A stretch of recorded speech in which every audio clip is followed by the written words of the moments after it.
sisters and brothers of America. America के भाइयों और बहनों, आपके इस प्रेम और आत्मीय स्वागत ने मेरा हृदय आनंद से भर दिया है। मैं उस प्राचीन सनातन संत परंपरा की ओर से आपका आभार प्रकट करता हूँ, जिसने मानवता को आध्यात्मिकता का पहला पाठ पढ़ाया। I thank you in the name of the mother of all religions, and I thank you in the name of millions and millions of Hindu people of all classes and sects. 11 September 1893 Chicago में आयोजित विश्व धर्म सम्मेलन में 7,000 लोग एकत्रित हुए थे। सभी देशों के प्रतिनिधियों ने अपनी स्पीच दी, लेकिन उनमें सबसे खास थी भारत के प्रतिनिधि स्वामी विवेकानंद की स्पीच। धर्म, हिंदुत्व, वेद, गीता और भारत पर दी गई ये कोई मामूली स्पीच नहीं थी। जब ये स्पीच खत्म हुई तो वहाँ मौजूद हर एक व्यक्ति तालियां बजाने से खुद को रोक नहीं पाया। सभा खंड में तालियों की गड़गड़ाहट की आवाज इतनी जोरदार थी कि वो 500 मीटर दूर तक भी सुनाई दे रही थी, और ऊर्जा इतनी कि हर किसी के रोंगटे खड़े हो गए थे। लेकिन स्वामी जी ने अपनी शिकागो स्पीच में क्या कहा था, आज हम उनकी इस पूरी स्पीच का हिंदी ट्रांसलेशन सुनेंगे। साथ ही जानेंगे स्वामी विवेकानंद से जुड़ी कुछ ऐसी अनसुनी अनकही बातें जो आपको चौंका देंगी, जैसे कि कैसे बीता था उनका बचपन, कैसा था स्वामी विवेकानंद का व्यक्तित्व, कैसे उन्होंने संसार त्यागने से महीनों पहले ही अपनी मृत्यु तिथि की भविष्यवाणी कर दी थी, और कैसे थे उनके आखिरी 24 घंटे। तो बने रहिएगा इस रोंगटे खड़े कर देने वाली वीडियो के अंत तक। स्वामी विवेकानंद की शिकागो की महान स्पीच। मैं करोड़ों हिंदुओं की ओर से आपका धन्यवाद देता हूँ। मेरा धन्यवाद कुछ उन वक्ताओं को भी जिन्होंने इस मंच से ये कहा कि दुनिया में सहनशीलता का विचार पूरब के देशों से फैला है। मुझे गर्व है कि मैं उस धर्म का प्रतिनिधि हूँ जिसने दुनिया को सिर्फ सहनशीलता ही नहीं बल्कि हर धर्म को सत्य मानकर स्वीकार करने की शिक्षा दी है। हम सिर्फ सार्वभौमिक सहनशीलता में ही विश्वास नहीं रखते, बल्कि हम विश्व के सभी धर्मों को सत्य के रूप में स्वीकार करते हैं। मुझे गर्व है कि मैं उस देश से आता हूँ जिसने इस धरती के सभी देशों और धर्मों के परेशान और सताए लोगों को शरण दी है। मुझे ये बताते हुए गर्व हो रहा है कि हमने अपने हृदय में उन इजरायलियों की पवित्र स्मृतियां संजो कर रखी हैं, जिनके धर्म स्थलों को रोमन हमलावरों ने तोड़ तोड़ कर खंडहर बना दिया था, और तब उन्होंने दक्षिण भारत में शरण ली थी। मुझे इस बात का गर्व है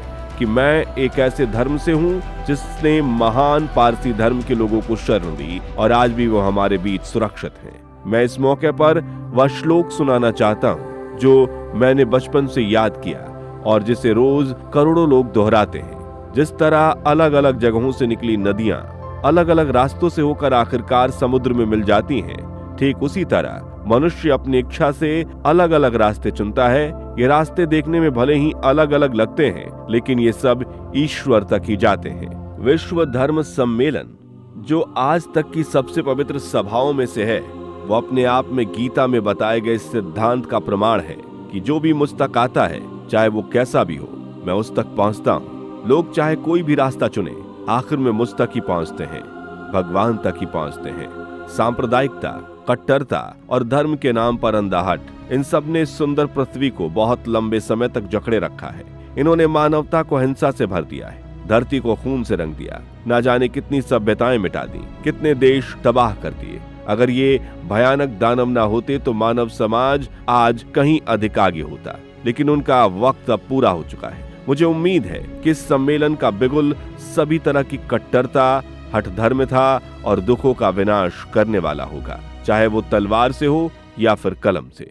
हिंदुओं को अपना धर्म वेदों के माध्यम से रहस्य प्रकट करके मिला है। उनका मानना है कि वेदों का ना तो कोई अंत है और ना ही कोई आरंभ। आप सभी को ये अजीब लग सकता है कि कोई भी किताब बिना शुरुआत या अंत के कैसे हो सकती है, लेकिन वेदों का मतलब किताबों से नहीं है।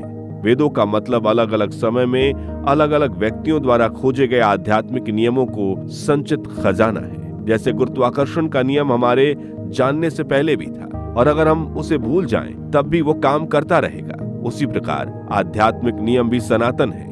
वेद हमें सिखाते हैं कि सृष्टि का ना कोई आरंभ है ना कोई अंत, यह अनादि और अनंत है। फिर प्रश्न उठता है, क्यों कोई जन्म से सुखी है, क्यों कोई दुखी, और क्यों किसी के पास स्वास्थ्य, सौंदर्य और साधन है और कोई जन्म से ही पीड़ा में है? क्या ईश्वर पक्षपाती है? नहीं, ये सब हमारे अपने कर्मों का परिणाम है। हमारा वर्तमान हमारे अतीत का फल है और हमारा भविष्य आज के कर्मों से बनेगा।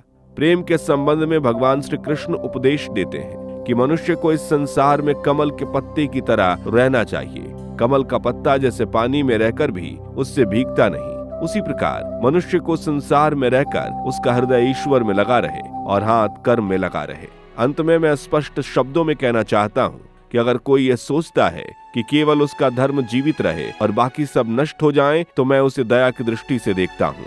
बहुत जल्द हर धर्म के पताके पर यही लिखा होगा, सहायता करो लड़ो मत, स्वीकार करो विनाश मत करो, शांति स्थापित करो मतभेद नहीं। आप सभी को मेरा कोटि कोटि धन्यवाद।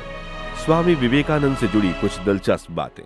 दोस्तों, नरेंद्र नाथ दत्त साल 1881 में 18 साल की उम्र में अपने गुरु श्री रामकृष्ण परमहंस से मिले और 1886 में उन्होंने दीक्षा ग्रहण करके स्वामी विवेकानंद नाम धारण किया था। लेकिन क्या आप जानते हैं कि उन्हें सन्यासी बनने का शौक बचपन से ही था? जी हाँ, बचपन में वो बहुत शरारती और बेहद चंचल स्वभाव के थे। घर वाले कहते थे कि अगर उन्हें शांत करना है तो उनके सर पर ठंडा पानी डाल दो, तुरंत शांत हो जाते थे। मगर जैसे ही कहीं से साधुओं की आवाज आती, वे सब कुछ छोड़कर बाहर दौड़ पड़ते। घुमक्कड़ सन्यासियों के प्रति उनका आकर्षण इतना गहरा था कि कई बार घर वाले उन्हें कमरे में बंद कर देते थे ताकि वे उनके साथ कहीं निकल न जाए। छोटी उम्र से ही उनके मन में एक ही ख्वाहिश थी, मुझे भी साधु बनना है। जिस उम्र में बच्चे अक्षर पहचानना सीखते हैं, उस उम्र में नरेंद्र पढ़ना लिखना शुरू कर चुके थे। उनकी याददाश्त इतनी तेज थी कि वो एक बार पढ़ी हुई किताब लगभग शब्दशः याद कर लेते थे। शरीर से भी वे उतने ही मजबूत थे। तैराकी, कुश्ती, लाठी, तलवार बाजी हर खेल में आगे। रायपुर में रहते उन्होंने शतरंज में भी महारत हासिल कर ली। साथ ही संगीत से उन्हें गहरा प्रेम था। पखावज, तबला, सितार, इसराज सब बजा लेते थे। लेकिन सबसे ज्यादा लगाव था शास्त्रीय गायन से। यही मधुर आवाज उन्हें रामकृष्ण परमहंस की और करीब ले आई। कहा जाता है कि जब वे भजन गाते थे तो रामकृष्ण भाव विभोर होकर समाधि में चले जाते थे। घर की परिस्थितियां अलग थी। उनके पिता विश्वनाथ दत्त चाहते थे कि बेटा पढ़ लिख कर गृह गृहस्थी संभाले और विवाह करे, मगर गुरु रामकृष्ण उन्हें संसार से ऊपर उठकर मानवता की सेवा करने का संदेश दे रहे थे। आखिर में नरेंद्र ने ब्रह्मचर्य और संन्यास का मार्ग चुन लिया। लेकिन तभी जीवन ने कठिन परीक्षा ली। पिता के देहांत के बाद पूरे 7 लोगों के परिवार की जिम्मेदारी उनके कंधे पर आ गई। कुछ समय तक उन्होंने मेट्रोपॉलिटन इंस्टीट्यूशन में पढ़ाने का काम किया ताकि घर चल सके। परिवार की आर्थिक स्थिति इतनी कमजोर हो चुकी थी कि कई बार स्वामी जी जानबूझकर रात को देरी तक घर आते और फिर माँ के सामने ये बहाना बनाकर अपने कमरे में चले जाते कि माँ, मैं दोस्त के घर खाना खा कर आया। लेकिन सुबह से उन्होंने एक निवाला भी ना खाया होता, जिसके बाद वो एक तौलिए को गीला करके अपनी कमर पर बांध कर सो जाते थे ताकि ठंड से भूख की आग शांत हो सके। उन्होंने अपने एक पत्र में लिखा था, अगर मैं ऐसा ना करता तो मेरी माँ अपने हिस्से का खाना मुझे दे देती और उन्हें भूखा रहना पड़ता। दूसरी तरफ उनके गुरु रामकृष्ण का स्वास्थ्य तेजी से गिर रहा था। गले के कैंसर ने उन्हें कमजोर कर दिया। अंतिम दिनों में उन्होंने अपने सभी शिष्यों को बुलाया और साफ शब्दों में कहा, मेरे बाद मेरा संदेश अगर कोई दुनिया तक पहुंचाएगा तो वो नरेंद्र है। 16 अगस्त 1886 को रामकृष्ण महासमाधि में लीन हो गए और स्वामी विवेकानंद ने उनके उत्तराधिकारी बनकर रामकृष्ण मिशन की स्थापना की। चलिए अब आपको स्वामी जी के जीवन से जुड़ा एक दिलचस्प किस्सा सुनाते हैं। तो एक बार स्वामी जी किसी यूनिवर्सिटी में व्याख्यान देने पहुंचे। उनका भाषण खत्म हुआ तो हमेशा की तरह लोग उन्हें घेर कर सवाल पूछने लगे। तभी भीड़ से थोड़ी दूर एक बहुत सुंदर युवती लगातार उन्हें देख रही थी। स्वामी जी ने विनम्रता से उसकी ओर देखा, पास गए और प्रणाम किया। लड़की ने थोड़ी झिझक के साथ कहा, मैं चाहती हूँ कि मुझे आपके जैसा बेटा मिले। क्या आप मुझसे शादी करके मुझे अपने जैसा बेटा दे सकते हैं? ये सुनकर कोई और होता तो शायद असहज हो जाता, लेकिन स्वामी जी हल्का सा मुस्कुराए, बड़े शांत स्वर में बोले, आपको मेरे जैसा बेटा चाहिए तो उसके लिए शादी की क्या जरूरत? लड़की चौंक गई। तभी स्वामी जी ने आगे कहा, मैं ये कैसे वादा कर सकता हूँ कि शादी के बाद बिल्कुल मेरे जैसा ही बेटा होगा? अगर सच में आपको मेरे जैसा बेटा चाहिए तो आप मुझे ही अपना बेटा मान लीजिए। मैं आपको अपनी माँ के रूप में स्वीकार करने को तैयार हूँ। लड़की निरुत्तर हो गई और वहीं खड़े लोगों को समझ में आ गया, ये साधु सिर्फ ज्ञान में नहीं बल्कि अपने मन और इंद्रियों पर नियंत्रण में भी अद्वितीय है। यही तो स्वामी विवेकानंद की असली ताकत थी। आकर्षण सामने हो फिर भी लक्ष्य से ना डिगना, भावनाएं हो फिर भी विचारों की पवित्रता ना खोना। यही संयम उन्हें साधारण इंसान से असाधारण बनाता है। स्वामी विवेकानंद के आखिरी 24 घंटे। दोस्तों, बाहर से देखने पर स्वामी विवेकानंद हमेशा अडिग और शक्तिशाली दिखाई देते थे, लेकिन सच ये है कि उनका शरीर अंदर ही अंदर कई बीमारियों से जूझ रहा था। बंगाल के प्रसिद्ध लेखक मणिशंकर मुखर्जी अपनी किताब द मॉन्क एज मैन में लिखते हैं कि 1897 में विदेश से लौटते लौटते उन्हें दर्जनों बीमारियां हो चुकी थी। सिर्फ 34 साल की उम्र में गले की तकलीफ, किडनी की समस्या, diabetes, migraine, tonsil, asthma, malaria, liver की दिक्कत, अपच, पेट की बीमारियां, कुल मिलाकर 31 से ज्यादा रोग उनके शरीर को तोड़ रहे थे। डायबिटीज उन्हें विरासत में मिली थी, उनके पिता को भी यही बीमारी थी। उन्होंने होम्योपैथी से लेकर कई इलाज आजमाए मगर राहत नहीं मिली। एक बार किसी ने उन्हें आयुर्वेद अपनाने की सलाह दी तो उन्होंने साफ कहा, मुझे लगता है कि विज्ञान की जानकारी रखने वाले एक फिजिशियन के हाथों में मर जाना बेहतर है, बजाय कि ऐसे नीम हकीमों का सहारा लेने के जो अंधेरे में तीर मारते हैं और हजारों साल पुरानी किताबों का वास्ता देते हैं। चाहे इससे कुछ लोग ठीक भी हो जाते हो। फिर आता है उनका आखिरी दिन, यानी शुक्रवार 4 जुलाई 1902। सुबह वे सामान्य दिनों की तरह जल्दी उठे, पूजा कक्ष में गए, ध्यान किया, तबीयत बिल्कुल ठीक लग रही थी। नाश्ते पर साथियों से हंसी मजाक किया, चाय कॉफी पी और पूर्वी बंगाल के एक सन्यासी से मजाक में बोले, हिलसा मछली खा रहे हो, और पूजा भी नहीं की। माहौल हल्का फुल्का था, जैसे कोई साधारण दिन हो। उसके बाद टहलने निकले। रास्ते में स्वामी प्रेमानंद से मुस्कुराते हुए बोले, मेरी नकल मत किया करो, मेरी गलतियां मत दोहराना। दोपहर में लाइब्रेरी में करीब 3 घंटे बिताए और शिष्यों को संस्कृत व्याकरण पढ़ाई। शाम को बाजार तक घूम कर आए। लौटकर आम के पेड़ के नीचे बैठे और बोले, कई सालों बाद इतना अच्छा आज महसूस कर रहा हूँ। किसी को अंदाजा भी नहीं था कि ये उनकी आखिरी शाम है। 7 बजे वो अपने कमरे में गए।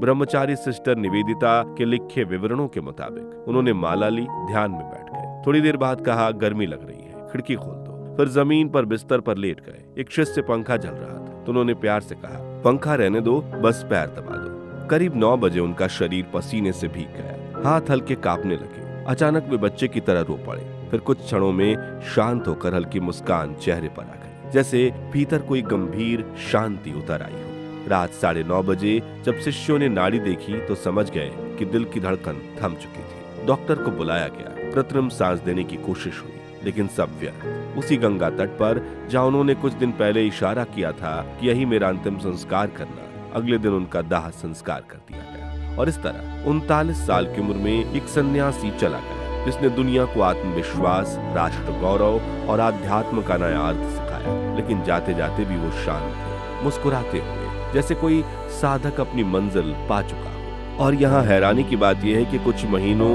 पहले ही उनकी अस्थमा की वजह से सेहत कमजोर हो चली थी। तब उन्होंने यह भविष्यवाणी कर ली थी कि वो अपना 40वां जन्मदिन नहीं देख पाएंगे, और उनकी भविष्यवाणी सच साबित हुई। तो दोस्तों, अगर आपको भी दुनिया की सबसे महान शख्सियतों में से एक स्वामी विवेकानंद पर गर्व है तो कमेंट बॉक्स में उनकी तारीफ में 2 शब्द जरूर लिखें। और ये भी बताइए कि अगर आज स्वामी जी हमारे बीच होते तो दुनिया कितनी बेहतर होती। ये वीडियो अच्छा लगा हो तो इसे लाइक और शेयर करके 11,111 लाइक्स जरूर करवा दीजिए। और ऐसी ही अनसुनी अनकही कहानियां और स्पीचेस के लिए चैनल को सब्सक्राइब करके पास वाली घंटी को जरूर बजा दीजिए। जय हिंद, वंदे मातरम।